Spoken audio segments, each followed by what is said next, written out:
Bonjour à tous, merci beaucoup pour vous être connectés. Donc, on est deux consultants au sein du cabinet EPSA spécialisé sur la partie subvention, Cléo Saint-Quentin et Marjolaine. Bonjour à tous. Et on est ravis aujourd'hui de vous présenter donc, le décryptage des opportunités en 2026, des principales tendances, et donc qu'on va vous présenter à travers différentes thématiques. Donc, premièrement, on va vous expliquer l'environnement économique global et politique dans lequel l'univers des subventions évolue.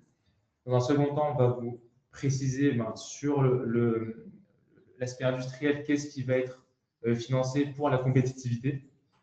Troisième temps, tout ce qui est aide à la transition écologique. Quatrième temps, tout ce qui est aide à l'innovation et la R&D. Et enfin, on vous parlera de notre accompagnement sur les subventions, quelle est notre méthodologie et des exemples concrets des projets qu'on a pu accompagner chez EPSA. Donc, juste pour nous présenter, on intervient auprès des entreprises. On appartient au groupe EPSA, qui est un groupe européen spécialisé dans la performance des entreprises.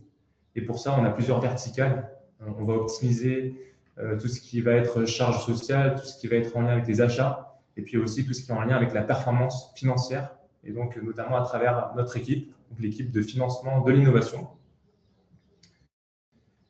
Donc sur le financement de l'innovation, en fait, c'est un métier qui vise à optimiser les financements des projets de nos clients. On travaille avec plus de 500 entreprises chaque année. On a plusieurs bureaux partout en France pour avoir cette proximité client. On est principalement présent à Paris et à Lyon. Mais on a des antennes aussi à Lyon, à Aix-en-Provence, à Toulouse, à Nantes, à Strasbourg notamment. On travaille avec tout type de secteurs industriels, donc la plasturgie, la métallurgie, l'agroalimentaire, l'automobile. On a vraiment différents profils au sein de l'équipe qui nous permettent d'adresser tous ces secteurs-là. Et notre métier, ça va être d'identifier des dispositifs de subvention et de monter des dossiers de subvention, notamment, pour aller chercher le maximum d'aide publique. Et on affiche aujourd'hui un taux d'à peu près 80% de chances de succès sur tous nos projets qu'on peut mener. Donc, quel type de projet on peut accompagner? Donc, on a trois typologies majeures de projets sur lesquels on peut vous accompagner. Donc, d'abord, des projets de compétitivité, tout ce qui va concerner les investissements qui visent à augmenter vos capacités, à moderniser votre outil industriel. Ça peut aussi concerner la digitalisation de cet outil. La compétitivité, ça peut aussi concerner la relocalisation de certaines de vos activités en France ou la diversification. On a une deuxième thématique, donc la transition écologique. Donc là, on va venir soutenir, on va en tout cas chercher du soutien pour tous les projets de performance énergétique, tous les projets qui vont avoir pour objectif de décarboner les procédés, de réduire l'impact environnemental d'un procédé. Et dans cette transition écologique, on va aussi avoir des projets liés à l'économie circulaire ou à une meilleure gestion de l'eau. Et enfin, on a une troisième thématique, donc l'innovation, tout ce qui va être développement de nouveaux produits, nouveaux services à caractère innovant qui vont venir adresser des secteurs et des besoins spécifiques. On en reparlera par la suite. À propos du contexte général des aides publiques en 2026, par rapport aux premières informations qu'on a eues ce début d'année, donc on a eu le budget qui a été voté assez récemment et on a des budgets qui adressent des filières stratégiques et des budgets qui mettent en avant les filières qui vont être soutenues en 2026. Donc on a le secteur de la défense qui bénéficie d'un budget de 7 milliards d'euros cette année et on voit petit à petit apparaître de nouveaux appels à projets au niveau de l'Agence Innovation Défense, mais aussi des dispositifs au niveau régional. On a le secteur de l'agriculture et de l'agroalimentaire. Donc aujourd'hui, le montant des aides européennes pour 2026 est évalué à 26 milliards d'euros. Et on a des flux financiers qui sont aussi très importants sur ce secteur-là. Et puis enfin, on a le secteur de l'innovation qui bénéficie d'appels à projets spécifiques avec cette année l'honneur qui est donné à la santé et au transport. On en reparlera par la suite. Une autre priorité de l'État, très clairement mis en avant dans ce budget, c'est la décarbonation de l'industrie. Donc, on a le crédit d'impôt C3IV qui se prolonge jusqu'au 31 décembre 2028 avec des activités de plus en plus larges qui vont être soutenues. On a l'ADEME qui bénéficie cette année encore d'un budget conséquent, donc 1,3 milliard d'euros, dont 800 millions d'euros pour la chaleur renouvelable et 95 millions pour l'économie circulaire. Et ce qu'on constate aussi, c'est que dans tout type d'appel à projet, l'impact environnemental devient un critère vraiment important pour la sélection des projets et leur différenciation les uns par rapport aux autres. Ensuite, on va avoir la souveraineté industrielle. Donc, c'est un domaine qui continue d'être soutenu avec le renforcement de certains dispositifs. On voit aussi émerger de nouveaux dispositifs dans certaines régions, des secteurs qui sont mis à l'honneur comme le bois et l'agroalimentaire. Mais on voit aussi au niveau régional certains dispositifs pour le soutien de la défense. Et dans ces dispositifs qui viennent soutenir toute la partie industrielle, on a des critères qui se renforcent et qui deviennent de plus importants. Donc, on a parlé de l'impact environnemental, mais il va aussi y avoir la relocalisation et la création d'emplois. Donc, un des premiers axes, c'est de soutenir les projets qui vont permettre d'améliorer la compétitivité des entreprises. C'est l'axe majeur. Et pour ça, le gouvernement, les différents guichets de financement ont mis en place des politiques de financement, des guichets pour soutenir ces entreprises-là. Et on a des politiques de financement qui sont dépendantes aussi des politiques régionales. Donc, dans chaque région, on a des modalités propres à chaque région et des dispositifs propres à chaque territoire. On distingue donc tout ce qui est dispositif pour l'industrie de manière générale, mais aussi on a des dispositifs particuliers par rapport au secteur du bois. Donc on a deux cartographies à l'écran. La première pour le bois. Donc vous avez donc les régions en France où il y a des aides pour la première, la deuxième transformation du bois et tout ce qui est exploitation forestière en marron foncé. En marron plus clair, on a tout ce qui est en lien avec les subventions pour la première et la deuxième transformation. Et en marron clair, tout ce qui est en lien avec la première transformation du bois. Il y a des régions où c'est en noir parce qu'il n'y a pas de dispositif. C'est la même logique pour l'industrie. Donc la cartographie en vert. Donc le vert foncé, c'est qu'il y a des dispositifs ouverts pour les PME et les grandes entreprises. En vert clair, tout ce qui est dispositif en lien avec uniquement les PME et les régions en noir. Il n'y a pas de dispositif pour le secteur industriel, pour l'aspect compétitivité. Donc, c'est assez, du coup, différent en fonction du secteur, mais aussi des régions et aussi de la taille de l'entreprise. Ça veut dire que dans les régions où c'est vert ou c'est marron, ça veut dire qu'il y a des dispositifs qui ont été mis en place au niveau régional et donc on peut faire financer des projets d'investissement donc matériel. Le CAPEX, c'est tout ce qui est acquisition de machines, équipements pour l'activité de production. Les régions où c'est noir, ça ne veut pas dire qu'il n'y a pas d'aide possible, ça veut juste dire qu'au niveau régional, il n'y a pas de dispositif. En revanche, on peut solliciter des dispositifs au niveau national. Et là, on monte à une échelle supérieure et on peut solliciter des aides au niveau de différents guichets. Donc, au niveau de France 2030, au niveau de l'ADEME et au niveau de BPI France. Ces trois guichets-là vont s'adresser au niveau national. Il va y avoir des appels à projets spécifiques où chaque entreprise française pourra candidater. Au niveau des régions, on va être que sur les guichets, au niveau des régions et des fonds européens qui sont pilotés par les régions. Donc le FEADER, le FEDER, ce sont des fonds européens qui sont captés par les régions et qui vont mettre en place leur politique régionale. Il y a aussi également une aide qui a été lancée par le gouvernement qui s'appelle le programme d'aide territoire d'industrie qui vise à soutenir les industriels sur le territoire. Donc, c'est en plus des aides régionales et en plus des aides nationales. C'est un programme vaste qui vise à principalement favoriser la cohérence industrielle sur les territoires, favoriser des projets structurants avec un fort impact sur le territoire, sur les filières. L'idée, c'est de soutenir des projets de développement industriel sur des zones ciblées et accompagner les entreprises vers des modèles plus durables, donc les accompagner notamment dans leur transition écologique.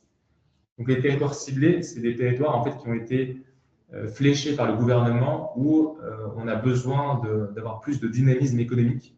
Et donc, il y a 183 territoires d'industrie en France, regroupant 630 intercommunalités.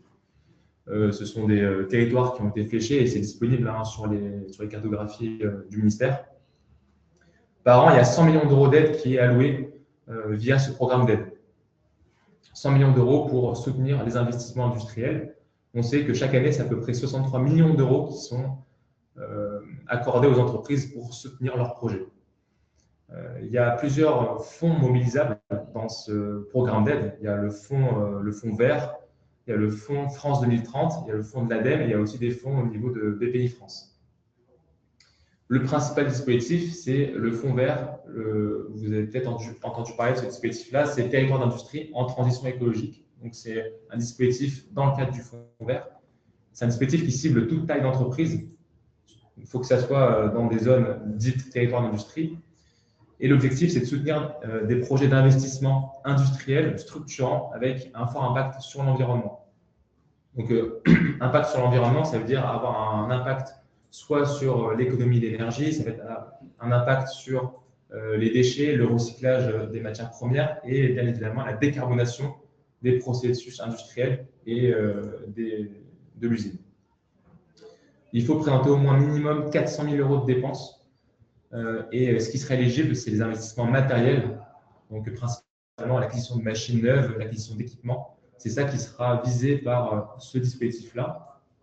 Il faut savoir qu'il faut avoir aussi une lettre de soutien de l'EPCI concerné pour valider la démarche dans laquelle l'entreprise est et surtout bien s'assurer qu'on ait une cohésion territoriale par rapport au projet d'investissement. Donc on sait que c'est un dispositif qui va ouvrir, qui ouvre chaque année, mais qui va réouvrir en mars-avril. Et donc il faut anticiper sur cette ouverture-là et monter les dossiers et préparer les candidatures dès que ça ouvrira.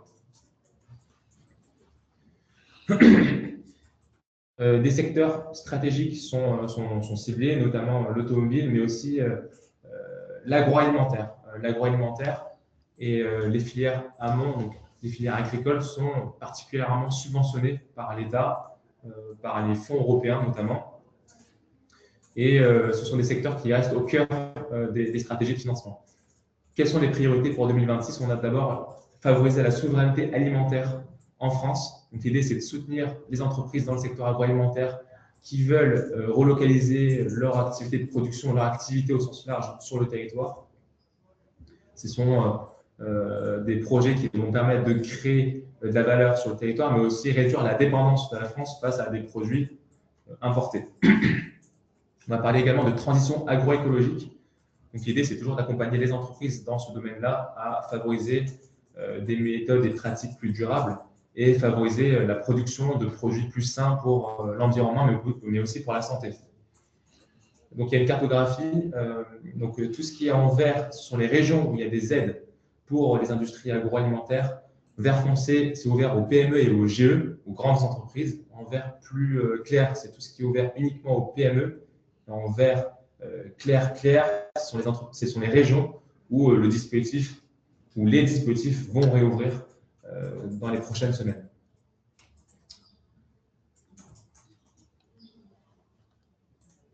Donc l'idée, c'est favoriser la compétitivité, mais le grand axe des politiques publiques, c'est aussi de favoriser des projets qui vont permettre d'accompagner les entreprises vers la transition écologique.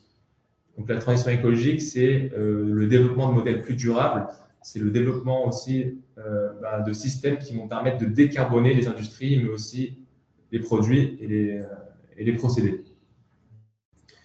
3 priorités de financement. On a d'abord le premier axe, la décarbonation de l'industrie française. Donc on va cibler des entreprises, des industries qui sont engagées dans une démarche de neutralité carbone, ou du moins qui veulent améliorer leur performance environnementale. Et là-dessus, on a principalement l'ADEME. Donc, c'est le guichet qui va subventionner ces entreprises via des fonds. Donc, il y a notamment le fonds chaleur. C'est un fonds qui a été mis en place il y a quelques années. Et en 2026, il y a 800 millions d'euros qui est alloué à ce fonds-là. L'idée, c'est à travers ce fonds de mettre en place plusieurs appels à projets qui vont permettre de soutenir des projets comme des projets de récupération de chaleur fatale, des projets d'optimisation des consommations d'énergie. Il y a aussi notamment 2 appels à projets phares pour la décarbonation, l'AP Décarb Inde, qui est fermée à date mais qui va réouvrir dans les prochaines semaines, et l'AP Décar Flash. L'appel à projet Décar Flash, ça vise à financer des équipements, des machines spécifiques qui vont permettre de réduire les tonnes de CO2 émis par les entreprises. Il faut avoir des projets compris entre 100 000 et 3 millions d'euros d'investissement pour être éligible à Décar Flash. Et au-dessus de 3 millions d'euros, on sera sur le dispositif Décarbone, donc qui sera pour des projets beaucoup plus significatifs en termes d'économie de tonnes CO2, mais aussi en termes de budget. Le deuxième axe, c'est tout ce qui est en lien avec la transition écologique des industries. Donc, on entend par là tout ce qui est en lien avec l'optimisation des consommations d'énergie, mais aussi l'optimisation des consommations en eau. Donc, il peut y avoir différents guichets là-dessus. L'agence de l'eau qui est en lien avec les projets d'optimisation, de réduction des consommations d'eau, où il y a 2,5 milliards d'euros d'alloués pour les aides aux entreprises.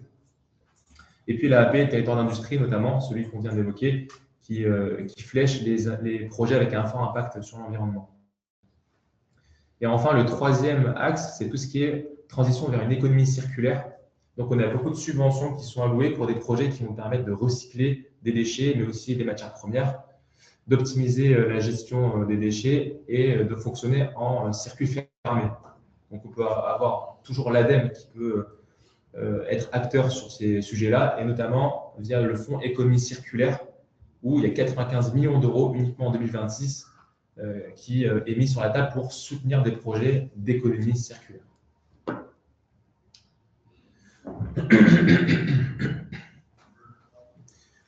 Quelle démarche pour entrer dans le cadre de ces dispositifs-là? Je suis un peu malade. Donc, pour solliciter ces dispositifs-là, il faut que l'entreprise ait une démarche environnementale globale. Donc, il faut, au-delà de candidater à un appel à projet spécifique, il faut qu'on puisse présenter une vision stratégique. Donc, ça passe par plusieurs étapes. Il faut d'abord que l'entreprise ait une volonté de réduire son empreinte carbone, d'optimiser sa performance énergétique, et ça passe par déjà un état des lieux. Donc, l'idée, c'est de faire un bilan carbone. Le bilan carbone, ça va permettre de collecter des données et d'établir un état des lieux sur tout ce qui va émettre des tonnes de CO2 et des émissions de gaz à effet de serre. Donc, on a plusieurs catégories d'émissions, tout ce qui est en lien avec l'activité, mais tout ce qui est en lien aussi avec les transports, les achats de matières premières.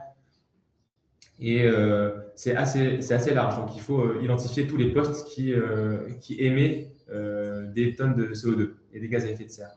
La deuxième étape, c'est de faire un audit énergétique pour analyser exactement quelles sont les consommations d'énergie, quels sont les principaux postes sur lesquels on peut travailler. Troisième étape, c'est une feuille de route sur 2030, sur 2050. L'idée, c'est de se projeter pour voir quelles sont les principales actions qu'on peut mettre en place pour améliorer sa performance environnementale. Et puis, il y a deux étapes où ces deux étapes-là sont subventionnées, peuvent être subventionnées en tout cas. La première étape, c'est l'étude de faisabilité.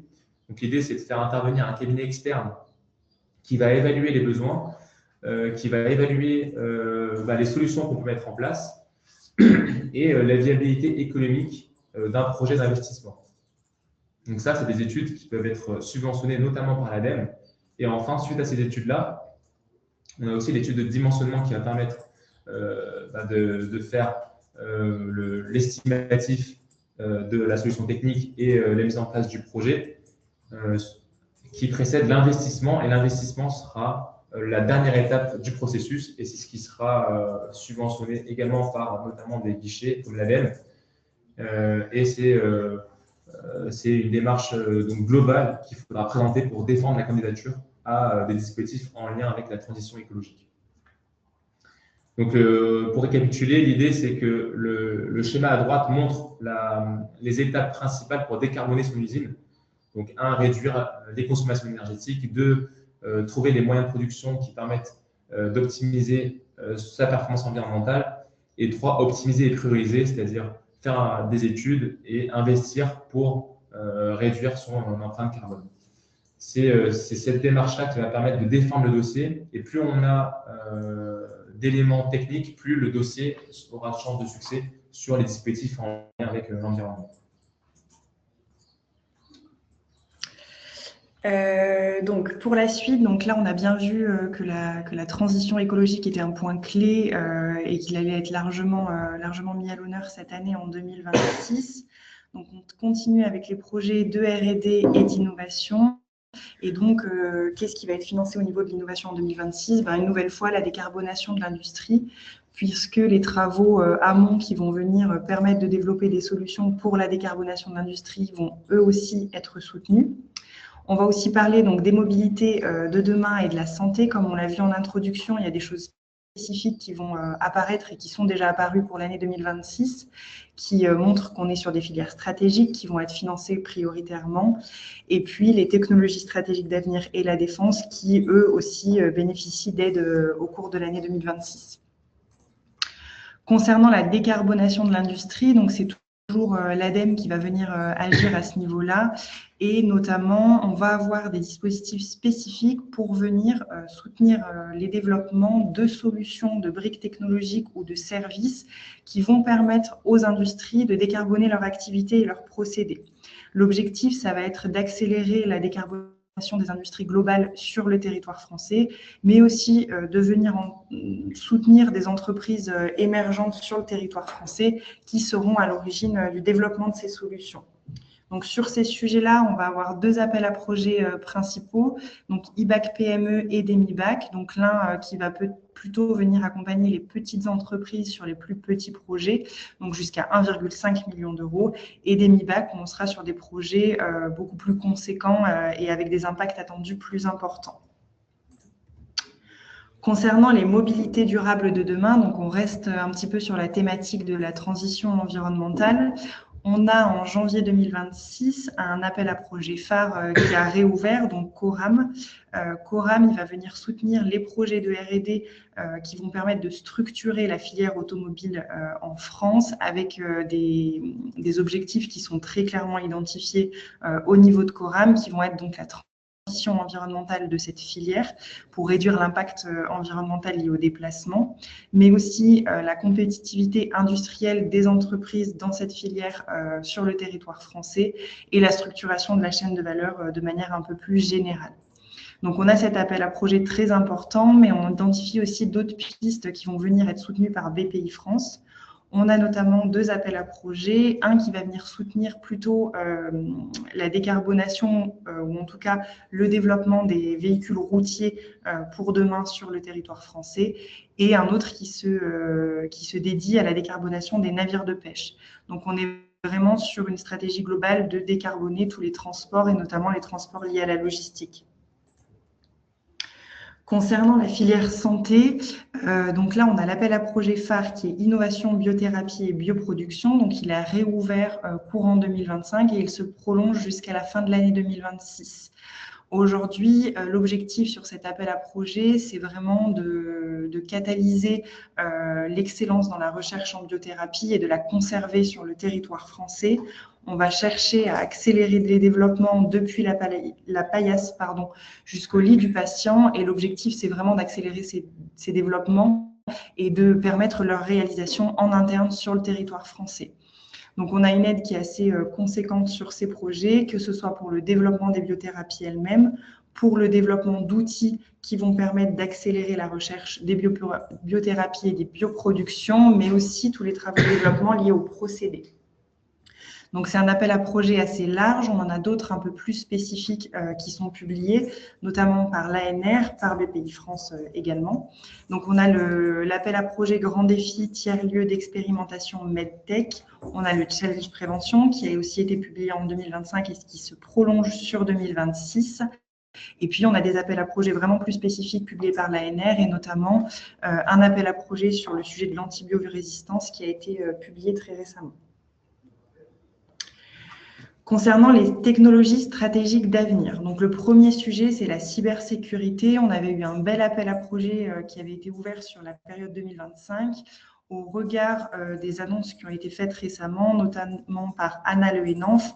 On imagine qu'il va y avoir d'autres appels à projets sur ces thématiques-là qui pourraient voir le jour en 2026. Donc effectivement, on a un besoin de protection de plus en plus important des systèmes informatiques sur le territoire français.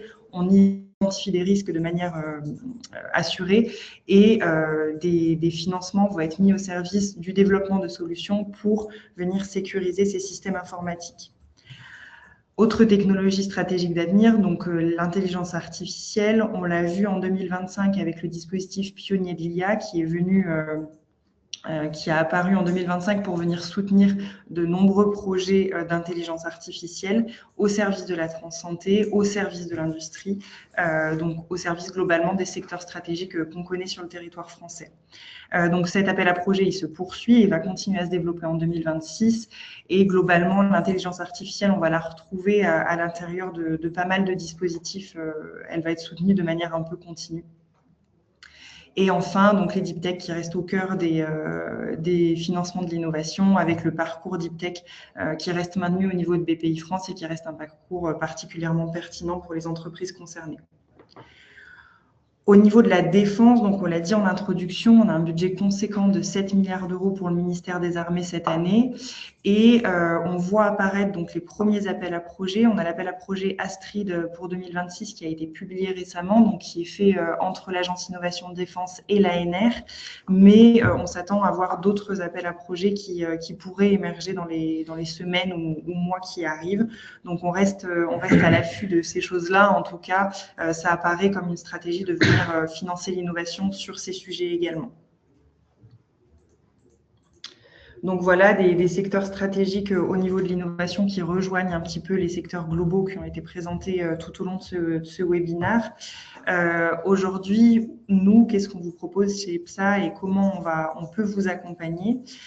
Donc l'émission sur la partie financement de projet, elle se distingue généralement en 5 étapes principales. Donc l'étape la plus importante, ça va être l'audit. Donc on va essayer de comprendre l'activité de votre entreprise, la stratégie de votre entreprise et quel est votre roadmap d'investissement, que ce soit sur l'innovation, sur l'augmentation de vos capacités de production ou sur vos stratégies de décarbonation. À partir des éléments que vous nous présentez lors de cet audit, on vous propose ce qu'on appelle un rapport d'audit. Donc, on va mettre nos efforts, on va engager des efforts de notre côté pour rechercher les bons dispositifs et vous proposer une roadmap de financement un peu stratégique sur les différents projets que vous prévoyez de mener dans les années à venir. Voilà, donc on essaye d'être le plus pertinent possible. On va vraiment prendre en compte l'ensemble des caractéristiques de votre projet. Ensuite, donc, on vous accompagne bien évidemment dans le montage de votre dossier sur toutes les phases du montage, que ce soit financier ou technique, ou même au niveau des échanges avec les instructeurs. On réalise le montage avec votre collaboration, bien évidemment, et on vous suit jusqu'à le dernier euro de subvention versé. C'est-à-dire qu'on va être là tout au long de l'instruction de votre dossier, mais aussi tout au long de la conduite de votre projet pour aller chercher les différents acomptes de subvention auprès des financeurs. Donc, par rapport aux projets qui ont été accompagnés ces dernières années par l'entreprise EPSA, je peux peut-être te laisser la parole, Léo, sur ces sujets-là. Voilà, on vous a mis des exemples concrets. Donc, vous l'avez compris, l'univers des subventions, c'est assez complexe aujourd'hui. Il y a des subventions au niveau régional, mais aussi national, au niveau européen. Il y a plusieurs programmes d'aide. Il faut cocher certaines cases pour chaque dispositif. Donc, l'idée, c'est qu'on va articuler tous ces dispositifs, tous ces programmes d'aide pour venir optimiser les montants de subventions qu'on pourrait aller chercher pour vos projets. Donc, on a accompagné l'eau sonnante. Donc, c'est une entreprise, une petite entreprise qui avait un projet d'innovation. Donc, l'idée, c'était de développer une technologie sonore par conduction osseuse. Donc, ça peut être un projet d'innovation qui typiquement peut être subventionné parce qu'on est sur vraiment quelque chose qui n'existe pas sur le marché. C'est ça, sur l'innovation, ce qui va être déterminant, c'est défendre l'aspect d'innovation. Encore une fois, sur l'innovation, on peut avoir aussi des projets à cheval entre l'innovation et les investissements. Donc, c'est aussi le cas chez FIF Cryo, qui est une grande entreprise cette fois-ci, qui a fait des projets d'innovation en collaboratif, donc avec d'autres entreprises, avec des établissements de recherche également. Et l'idée, c'était de soutenir des projets de développement d'équipements pour la liquéfaction, le stockage et le transport de l'hydrogène. Donc, c'est un projet structurant pour la filière et c'est ça qu'on a pu démontrer pour obtenir la subvention. Sur l'agroalimentaire, on a par exemple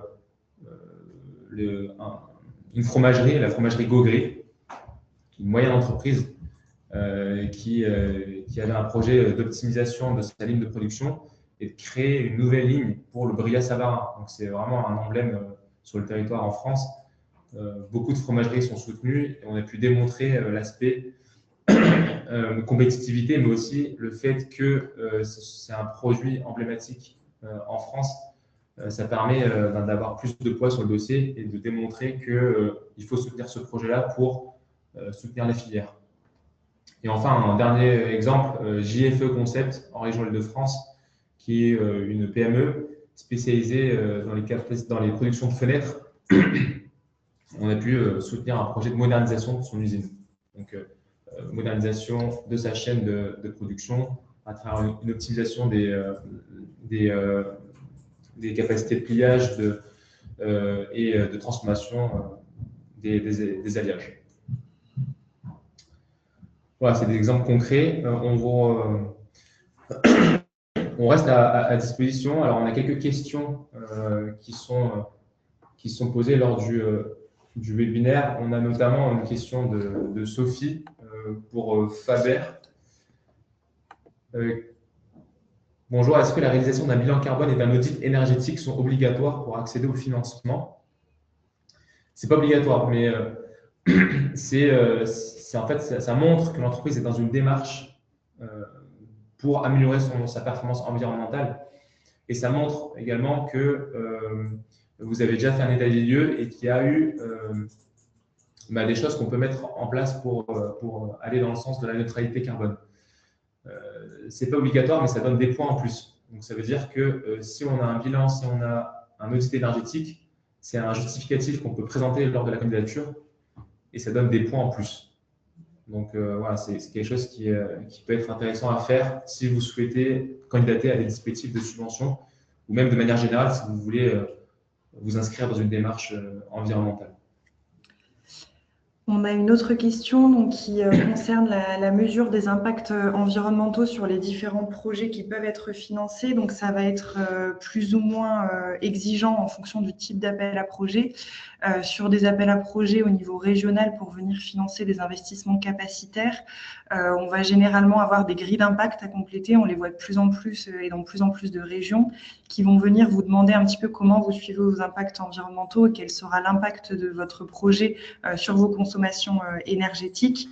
Donc, on ne s'attend pas systématiquement à une diminution parce que ce n'est pas toujours possible, mais en tout cas, on vous demande de justifier un peu l'impact du projet et vérifier qu'il n'y a pas d'impact négatif.